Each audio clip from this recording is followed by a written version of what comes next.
Olá! Como seria o semiárido sem os açudes, sem as pequenas barragens, sem a transferência da água entre localidades, sem os perímetros irrigados? O programa Conhecer chega com as imagens do Nordeste sustentável, a parte da região que poderia ter sido transformada em deserto, sem moradores, sem animais, sem vegetação, sem vida, e com os projetos que fazem a região produzir e crescer. Veja os destaques do programa de hoje. Marco na hidrografia brasileira. Açude Oroz multiplica vida no semiárido nordestino e quase 50 anos depois, orgulha aqueles que ajudaram a erguer o segundo maior reservatório do Ceará. Tecnologia em benefício do homem. A automação de perímetros irrigados facilita o monitoramento das máquinas e estruturas que levam água aos lotes agrícolas. Fenômeno da água doce. Você vai conhecer a história do peixe mais famoso da piscicultura nordestina, a tilápia. O programa Conhecer está no ar. A piscicultura é uma das atividades que garantem renda no Nordeste. A construção de açudes ao longo dos últimos 100 anos garantiu a estrutura básica para o desenvolvimento da atividade. E um dos peixes de destaque na produção é a tilápia. Foram anos de estudos e pesquisas até conseguir a adaptação ao semiárido. Hoje, a tilápia se reproduz facilmente em cativeiro, garantindo fartura e qualidade nos rios e açudes. Você vai conhecer agora a história desse peixe e saber por que ele é considerado o carro-chefe da piscicultura nordestina. Parece um peixe como outro qualquer, mas estamos diante de um gigante da piscicultura.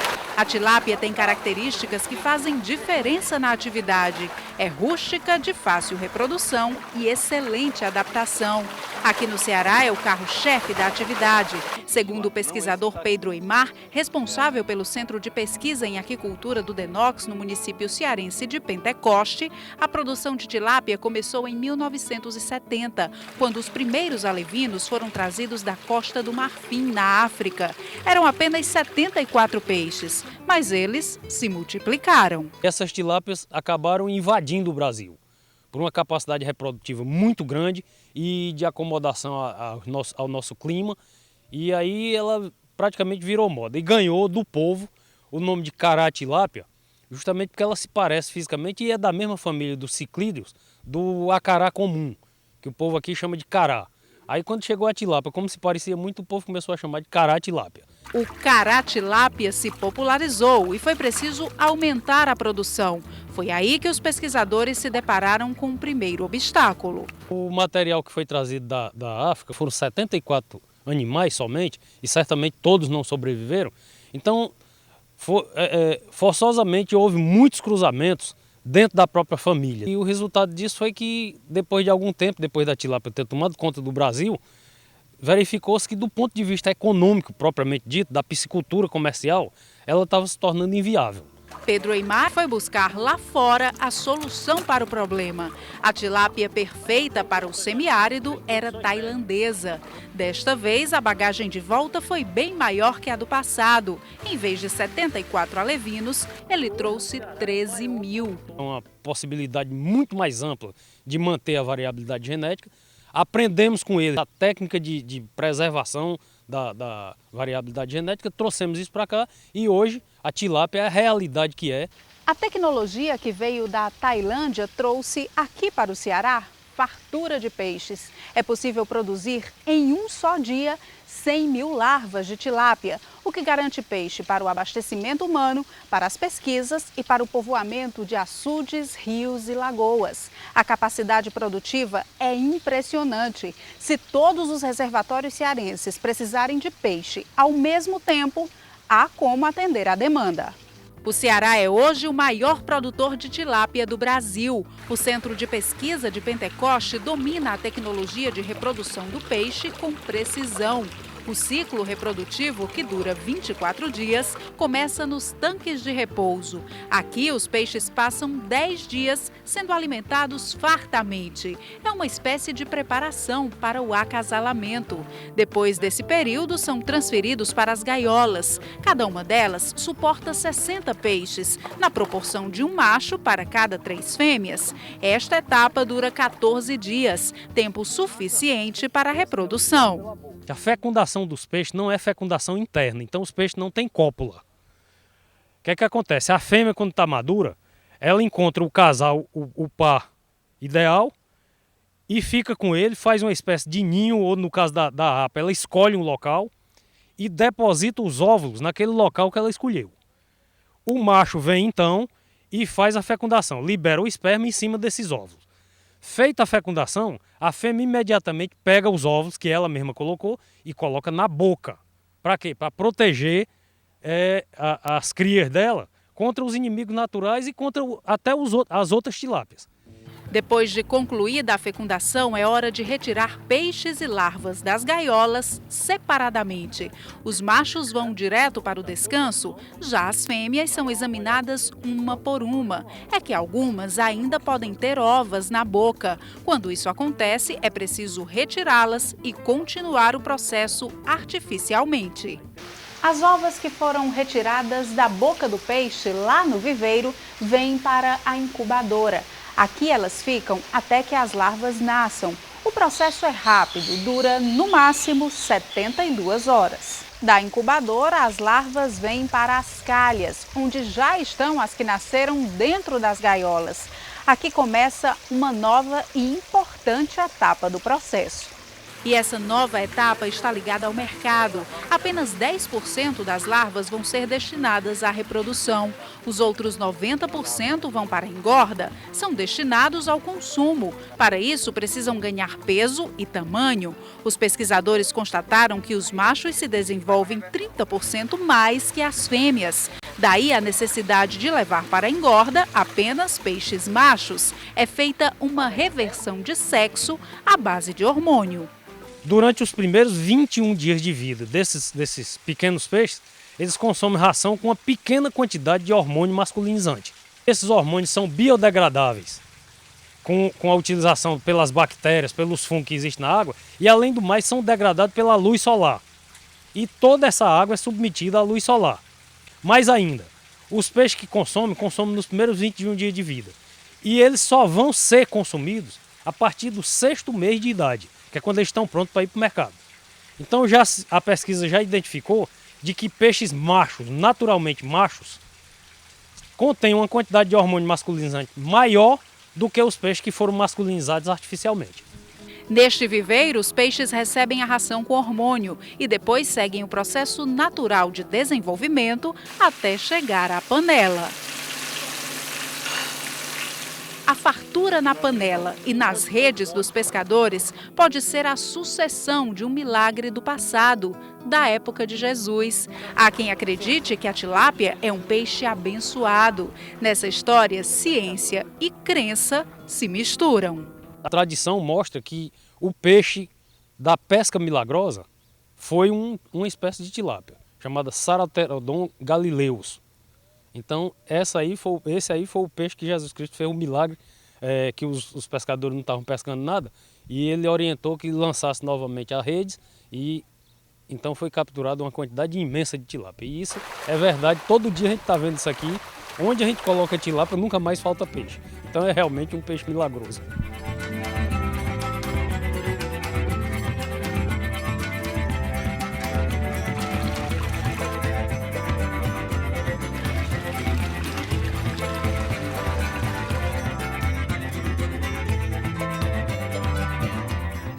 No próximo bloco, tecnologia rural. No Rio Grande do Norte, o processo de automação garante o monitoramento do perímetro irrigado Baixo Açu pela tela do computador. O Açu de Castanhão é o maior reservatório do Nordeste. Fica na região jaguaribana cearense e abrange os municípios de Alto Santo, Jaguaribara, Jaguaretama e Jaguaribe. O Castanhão tem capacidade para acumular 6 bilhões e 700 milhões de metros cúbicos de água. Este ano, por causa das fortes chuvas no estado, Técnicos da Coger e do Denox decidiram abrir parte das comportas. Foi a segunda vez que elas foram abertas. A primeira foi em 2004. O grande volume de água liberado atraiu visitantes de todo o Ceará e de outros estados do Nordeste.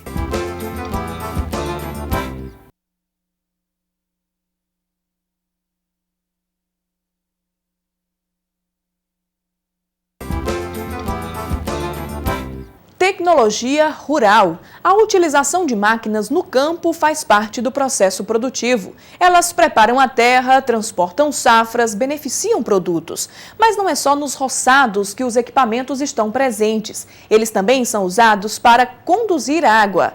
Os perímetros irrigados funcionam graças a um caminho mecânico que capta a água de rios e leva às plantações. No perímetro Baixo Açu, no Rio Grande do Norte, a tecnologia também está sendo aplicada em outros setores. O monitoramento do maquinário é feito pela tela do computador.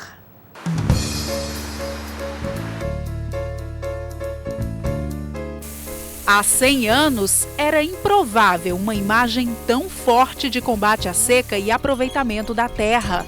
A tecnologia e a evolução das máquinas em pleno semiárido. Está confirmado, o homem pode mesmo mudar o curso da água, captá-la e mandá-la para onde quiser, vencendo os maiores desafios e obstáculos impostos pela geologia.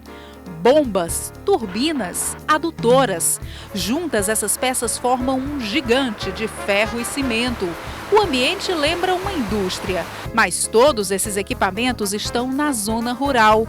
Basta olhar em volta. Os habitantes naturais marcam o território.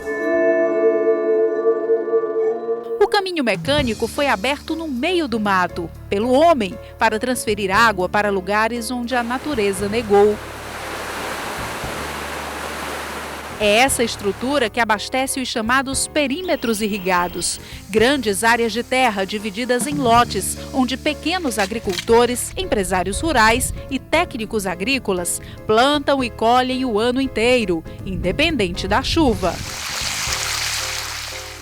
Mas para entender melhor como essa água chega até aqui, é preciso acompanhar todo o percurso.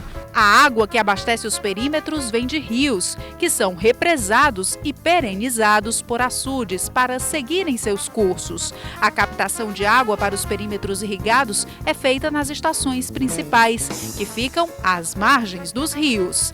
Esta é a estação principal do perímetro irrigado Baixo Açu, no Rio Grande do Norte. A área é alimentada pelo rio Piranhas, que nasce na Paraíba e segue pelo estado Potiguar, onde é represado e perenizado pelo açude Armando Ribeiro Gonçalves. A partir da barragem, o rio continua seu curso passando por este trecho, onde acontece a captação. Depois do período de chuva, os bancos de areia atrapalham um pouco o processo. Os resíduos podem prejudicar os equipamentos. Para resolver o problema, será implantado aqui um sistema de filtragem. Um sistema de filtragem subterrânea para captar a água do rio Piranhas, onde a água sai de aproximadamente 2 metros de profundidade desse local que está sendo mostrado agora, do leito do rio, e vai direto para as bombas.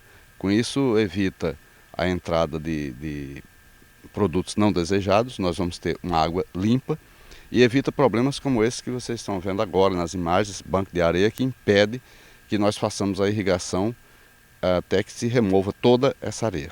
Além do projeto de melhoramento da captação da água, outras ações estão sendo desenvolvidas para potencializar o funcionamento do perímetro, desde a manutenção dos equipamentos feita durante o período de chuva, quando a irrigação é desnecessária, até a automação, ou seja, utilização da tecnologia no monitoramento das máquinas.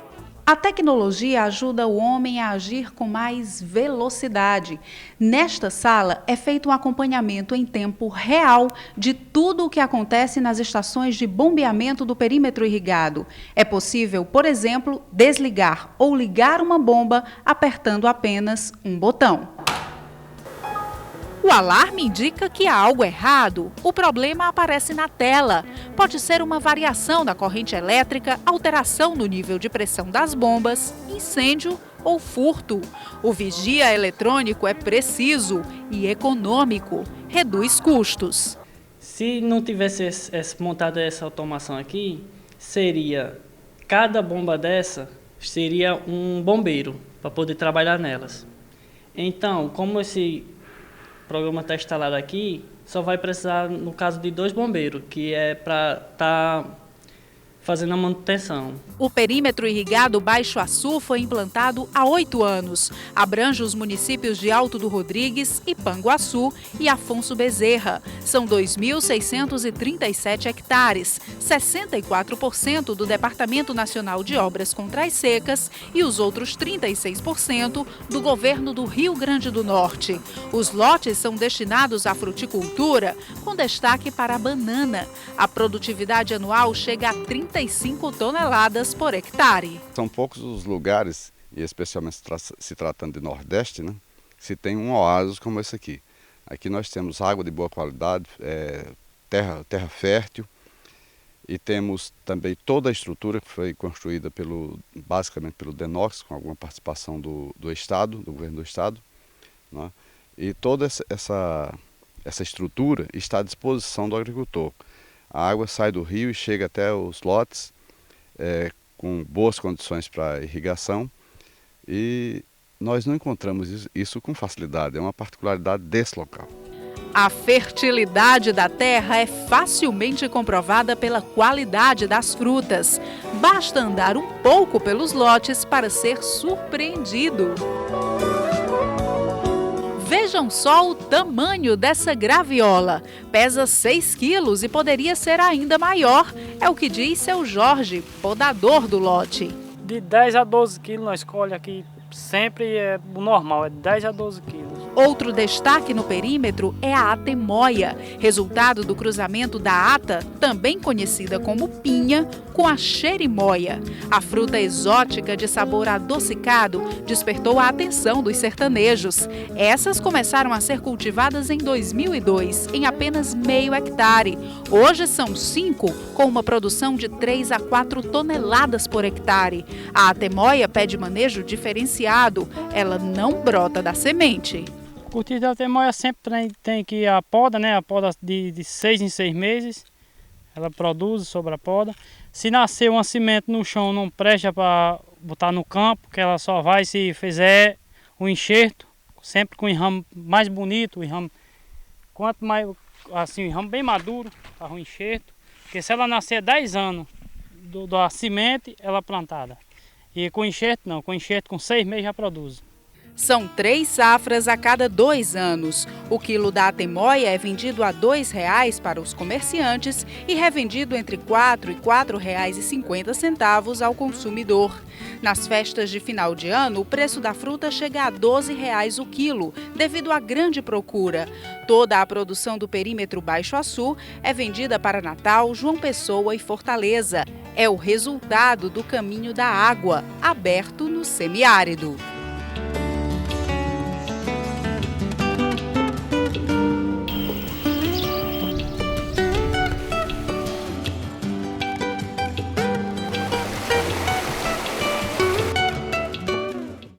Veja a seguir, marco na hidrografia brasileira. Açu de Oroz multiplica vida no semiárido nordestino e quase 50 anos depois, orgulha aqueles que ajudaram a erguer o segundo maior reservatório do Ceará.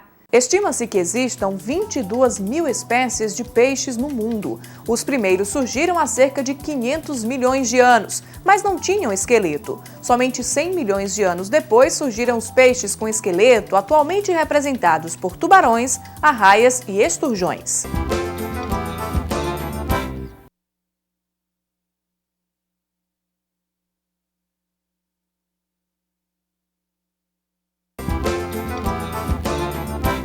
Marco na história hidrográfica do Ceará, o Oroz foi por muito tempo o maior açude do estado. A construção da barragem trouxe vida ao sertão, mudou a paisagem e o destino de milhares de cearenses e fez o Nordeste ganhar destaque no contexto brasileiro. Foi um tempo de trabalho duro, desafios e vitórias.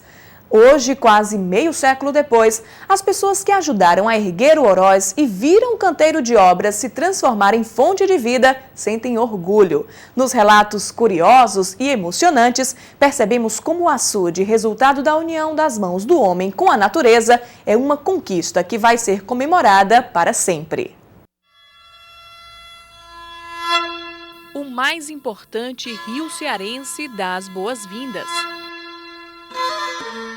É pela enorme garganta de pedra que o Jaguaribe se faz presente na cidade e se torna anfitrião. O robusto dono da casa atravessa o Boqueirão e nos recepciona depois de deixarmos para trás 450 quilômetros desde Fortaleza. Estamos em Oroz. A cidade, ex-distrito de Icó, emancipada há meio século, no começo era apenas uma propriedade rural destinada à agricultura rudimentar, de trabalhadores que precisavam fazer a terra brotar em meio a dias tórridos. E desde o fim do século XIX, já se falava que o Boqueirão do Oroz era local ideal para se erguer uma barragem. Represar a água era dar mais esperança e alívio ao sertanejo. Mas o grande sonho só viria a se concretizar décadas depois. Nos primeiros anos da Inspetoria de Obras contra as Secas, foi concluído um anteprojeto da barragem, destruído por um incêndio em 1912. Nos anos seguintes, outros estudos foram realizados por engenheiros brasileiros e estrangeiros, que encontraram impedimentos naturais para construir uma barragem em linha reta. Só em 1957, o DENOX chegou ao projeto definitivo para o Oroz. O paredão seria curvilíneo. Quando foram estudado o projeto do Oroz, verificou-se que a barragem ela teria que ser assentada em cima de uma rocha e para alcançar o topo rochoso precisava retirar muita areia, muito solo, a rocha estava muito profunda. E verificou-se que se fazendo a barragem numa curva, formando um C, ela encontrava a rocha numa parte mais rasa e aí assentava a barragem numa condição segura e com menos materiais para compor a barragem. 4 anos depois, em janeiro de 1961, o presidente da República, Juscelino Kubitschek, inauguraria o Gigante das Águas do Sertão, que recebeu o nome dele. O reservatório, então o maior do Nordeste, se popularizou como simplesmente Oroz, cumprindo papéis importantes. Não é só falar de seca, não tem só seca no sertão. Por causa do Oroz, o Jaguaribe perenizado perdeu o título de maior rio seco do mundo. O Médio e o Baixo Jaguaribe foram irrigados. A piscicultura foi desenvolvida. O turismo na região passou a ser explorado. Quase acabava meu mundo quando o Oroz empancinou. No monitoramento a gente tem parceria, né, com a COGÉ, só que quem executa é a gente. Essa questão da válvula dispersora, né, que abre, fecha, aumenta a vazão, diminui. Mesmo mais tarde, com a construção no Ceará do açude Castanhão, o Oroz continuou a ser protagonista no caminho das águas. A imensidão visual proporcionada pelo Oroz é justificada nos números. O segundo maior açude cearense tem capacidade para 2 bilhões de metros cúbicos de água, que banham seus 22 mil hectares. A maior parte do volume da bacia do Alto Jaguaribe está armazenada no reservatório, um dos principais responsáveis pelo abastecimento do estado. O Oroz, ele pereniza o rio até Jaguaribe, né? Por outro lado, pelo túnel, né? Alimenta o Lima Campos, que dá continuidade no projeto de irrigação, né, de Icó. E tem um abastecimento local, né? E abastece também as vilas e lugarejos em torno do açude. Hoje, quando se vê a carga de benefícios proporcionada pelo Oroz, é fácil perceber que ele marcou para sempre a história brasileira. Muitos elementos ajudam a construir a história. Fatos aliados a registros, memória e, claro, o homem. É o povo, com suas experiências individuais e coletivas, o principal ator e autor do que vai ser contado às gerações seguintes. Na busca desse elo entre passado, presente e futuro, descobrimos personagens raros e importantes que viveram e repassam um pouco da história da hidrografia brasileira a partir do Açude Oroz. Homens que deram o suor do rosto para ajudar a construir esse gigante que tornaria o Nordeste menos sofrido e mais promissor. José Hipólito, cearense de 73 anos de idade, dedicou mais da metade deles ao Denox. O sobralense Raimundo Ferreira de Aquino, de 79 anos de idade, também trabalhou por mais de 3 décadas no departamento. Da experiência anterior na construção do açude Araras Norte, os dois encontraram inspiração para ajudar a fazer nascer também o ilustre filho de Oroz. No começo a gente chegou aqui e não tinha nada ainda, só espinho mesmo. Seu Hipólito trabalhou em tudo quanto foi tipo de máquina e era mesmo assim, serviço muito e pesado. Eu vi muito motorista chorar, operador de máquina, porque não aguentavam. Nós tínhamos uma força, nós era rapaziada nova e era um louco para construir isso. E o homem dava uma força maluca mesmo, né? Aí depois, no meio da construção, veio umas vitaminas do Rio de Janeiro, mandado pelo presidente da República, para as pessoas que trabalhavam nos turnos, à noite, né? Para tomar essa vitamina. Isso deu beleza mesmo, né? Seu Raimundo Ferreira, que atende mesmo por seu mundico, era o homem dos registros técnicos. Trabalhava no canteiro, no setor de manutenção de máquinas, não menos puxado. Era quase todo dia gasto 20 mil litros de óleo diesel por dia. Ou seja, era a máquina trabalhando dia e noite? Dia e noite. Eu largava às 6 horas da tarde para ir pegar de 12. Muitas vezes eu nem comia, que preferia dormir. A esposa bem sabe como foram difíceis aqueles meses em que mal via o marido em casa. Ele trabalhava de dia e noite, fazendo turno. Era muito trabalho, sofreu muito. Se a lida era dura, mais difícil era encarar a natureza, quando ela mostrava sua força. No começo da década de 60, barragem pronta, apenas à espera de ser coroada, o Oroz vê chuvas torrenciais por um mês ininterrupto. A água levou tudo. Começou o inverno, 1º de janeiro de 60. Aí foi até o dia 30 chovendo todo dia. Deu um desespero, né? Exatamente. Né? A gente ficou com brincadeira de menino, tapando com as mãos. A lona vinha, ele mandava fazer um fogo para poder soltar a lona no lugar adequado.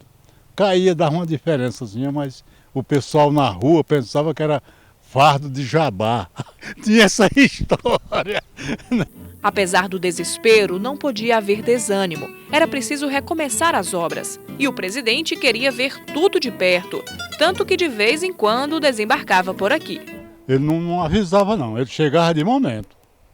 Não tinha aquela multidão, nem programa nenhum. Quando a gente dava fé, o avião estava sobrevoando aqui em cima e já vinha o aviso do piloto, por rádio aqui do Denox, pedindo transporte para o aeroporto que ele ia aterrissar. E era o homem. Só que naquele momento que ele aterrissava, e ele vinha direto para a barragem, ele não ia para outro canto não. Ele vinha primeiro falar com os pinhões em cima da barragem. Só que daí a meia hora, mais ou menos isso, aí estourava o avião de tudo que era canto. Cada caba babão. Dificuldades vencidas, obras tocadas, trabalho concluído. Em janeiro de 1961, a barragem era inaugurada. 2 anos depois, o sangradouro também estava pronto. Na primeira sangria, as águas beijaram a terra ainda nua. E assim, vencendo desafios, o Oroz fez subir no sertão a poeira do progresso para dar lugar à água da vida. Hoje, quase meio século depois, aqueles que deixaram marcas de suor e sangue no paredão divisor de águas assistem emocionados ao show de harmonia entre o homem e a natureza. A gente sofreu dia e noite trabalhando e não encarou isso porque sabia que ia servir demais um açude desse. A água desse tanto d'água. Meus filhos que agradecem. Mas, pai, que coisa bonita que foi feito ali. A gente fica todo mundo emocionado e hoje o senhor ainda está vivo contando essa história.